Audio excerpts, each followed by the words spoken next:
សួស្តីយុវជនយុវនារីទាំងអស់គ្នាបាទជាពិសេសបាទអ្នកដែលចង់ប្រឡងមន្ត្រីកសិកម្មឃុំបាទថ្ងៃនេះខ្ញុំបាទសូមណែនាំអំពីភាពខុសគ្នារវាងកសិកម្មវៃឆ្លាតនិងកសិកម្មបែបប្រពៃណី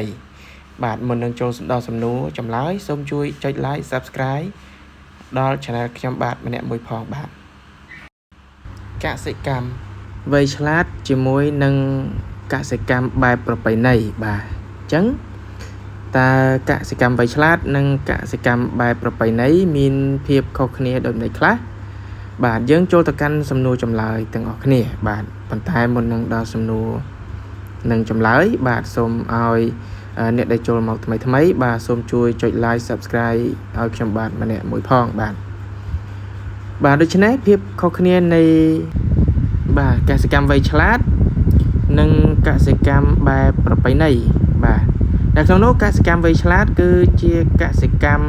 ដែលសំដៅទៅលើការប្រើប្រាស់បច្ចេកវិទ្យា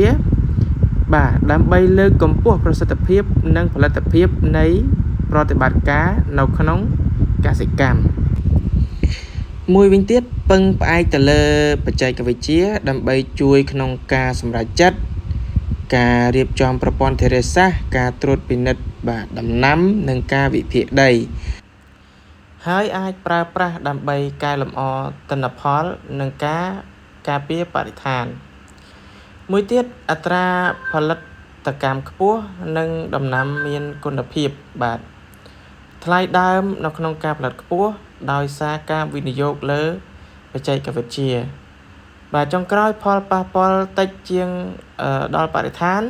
ដូចជាការប្រើប្រាស់បច្ចេកវិទ្យា Digital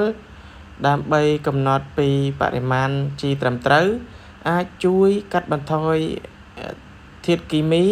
និងផលប៉ះពាល់លើបរិស្ថានបាទចំណែកកសិកម្មបែបប្រពៃណីសំដៅទៅលើការប្រើប្រាស់វិធីសាស្ត្រធម្មជាតិដើម្បីដាំដំណាំនិងចិញ្ចឹមសត្វនិងត្រូវបានគេប្រើប្រាស់ជាច្រើនសតវត្សមកហើយបាទមួយទៀតពឹងផ្អែកទៅលើព្រះអាទិត្យទឹកភ្លៀងដីដើម្បីធ្វើកសិកម្មនិងប្រើប្រាស់វិធីសាស្ត្របែបប្រពៃណីក៏ដូចជាបទពិសោធន៍ផ្ទាល់ខ្លួន